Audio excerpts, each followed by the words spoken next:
E se eu te dissesse que Jesus não começou a ser Jesus no dia em que nasceu, mas muito antes disso? E se a vida dele já estivesse escrita de forma tão precisa que nenhum ser humano poderia ter inventado essa história, antes mesmo de um bebê chorar na manjedoura?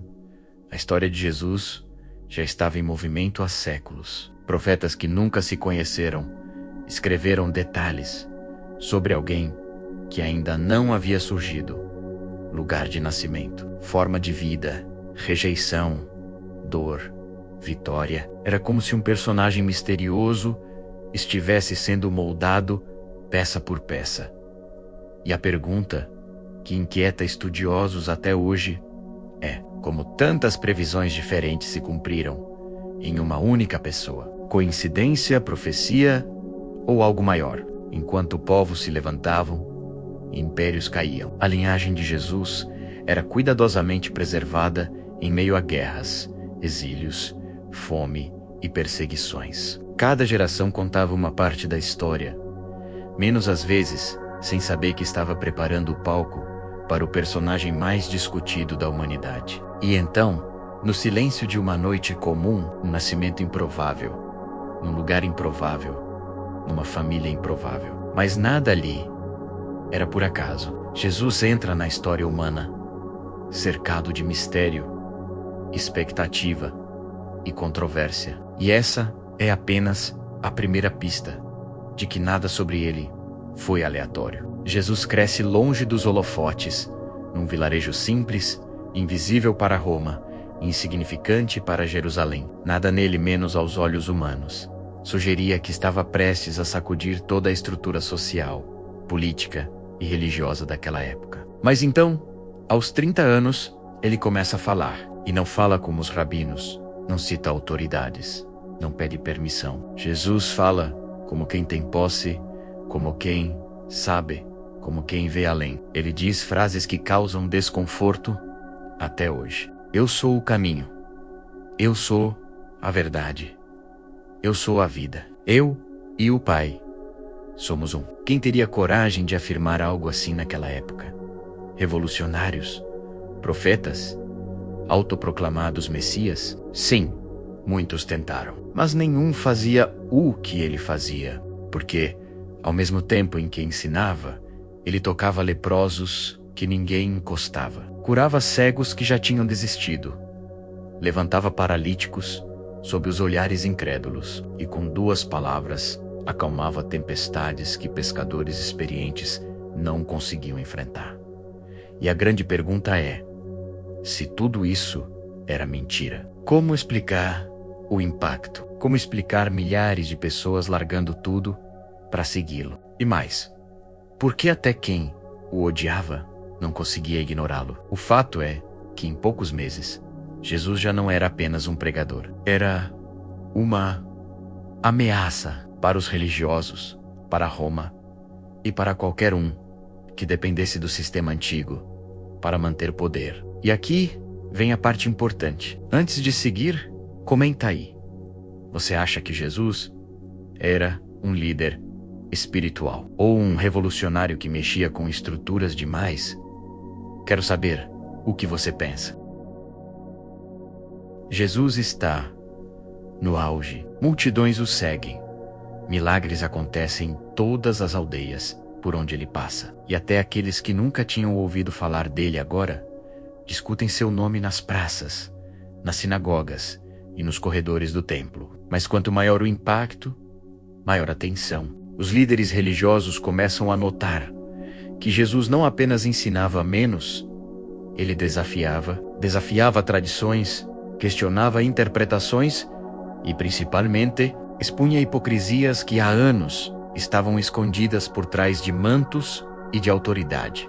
E o mais provocador: ele fazia tudo isso sem buscar poder político, sem formar exército, sem pedir alianças. Ele simplesmente mudava vidas. E isso era perigoso demais. Enquanto isso, seus discípulos viviam entre a admiração e o medo. Eles viam milagres diante dos olhos, ouviam ensinamentos que ninguém mais ousava dizer, mas também percebiam os olhares de ódio, as armadilhas e as reuniões secretas, para calar aquele homem que parecia estar sempre um passo à frente. Então Jesus diz algo que desconcerta até os mais próximos: o Filho do Homem será entregue. Como assim? Ele, que acalmava tempestades e expulsava demônios, seria entregue? A ideia de perder Jesus era absurda. Mas Jesus falava com tanta certeza que aquele aviso parecia mais um anúncio do que um pedido de cuidado. Os discípulos não sabiam, mas a contagem regressiva tinha começado. E os próximos dias seriam decisivos para o destino de todo o mundo, inclusive o nosso. Era noite, uma daquelas noites que ninguém esquece. Jesus está com os discípulos e todo o clima parece estranho, pesado, silencioso. Ele fala sobre amor, sobre servir, sobre permanecer firme, menos mas. Ao mesmo tempo, cada palavra parece uma despedida. E então, acontece. No jardim, entre oliveiras antigas, surgem tochas, soldados, templários, e na frente deles, alguém que caminhou ao lado de Jesus por 3 anos. Judas, um barro. E a história muda para sempre. Os discípulos entram em desespero. Alguns correm, outros tentam lutar, mas tudo parece inútil. Jesus é levado amarrado, acusado, humilhado. E o mais impressionante, ele não reage, não se defende, não discute, não tenta fugir. O homem que tinha autoridade sobre ventos e doenças agora se cala diante de mentiras e julgamentos injustos. Para muitos, aquilo parecia sinal de fraqueza. Mas quem observava com atenção percebia que ele não estava perdendo o controle. Estava cumprindo um propósito. As horas seguintes são de dor, violência e crueldade. Jesus é golpeado, zombado, ferido. E a cada passo, a sensação é a mesma. Acabou. Para seus seguidores, para sua mãe, para aqueles que o amavam, a luz havia sido apagada. Mas o que ninguém sabia naquela noite era que a escuridão estava apenas sendo preparada para o maior amanhecer da história. 3 dias se passam. 3 dias de silêncio, medo e incredulidade. Os discípulos estão escondidos, confusos, quebrados. Aquele que eles acreditavam ser o Messias estava morto. E com ele tinham morrido os sonhos, a esperança e o futuro. Mas então, antes mesmo do sol nascer, algo acontece. Mulheres vão até o túmulo, talvez para chorar, talvez para entender, talvez para tentar fazer o que não conseguiram na pressa do sepultamento. Só que ao chegarem, encontram algo que ninguém esperava.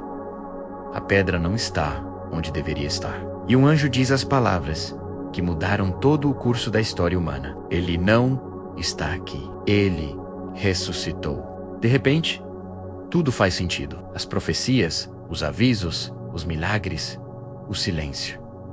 A cruz não foi o fim, foi o caminho. Jesus aparece vivo. Fala com eles.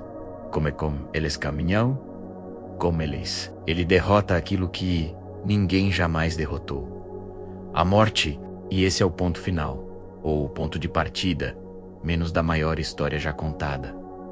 Porque se Jesus ressuscitou, nada é impossível. Nada está perdido. Nada acabou.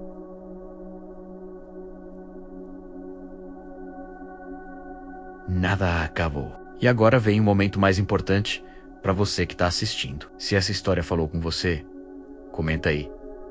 Qual parte da vida de Jesus mais te impacta? E claro, se quiser acompanhar outras histórias profundas como essa, se inscreve no canal e ativa o sininho. Assim você ajuda esse conteúdo a alcançar mais pessoas e faz parte dessa jornada com a gente.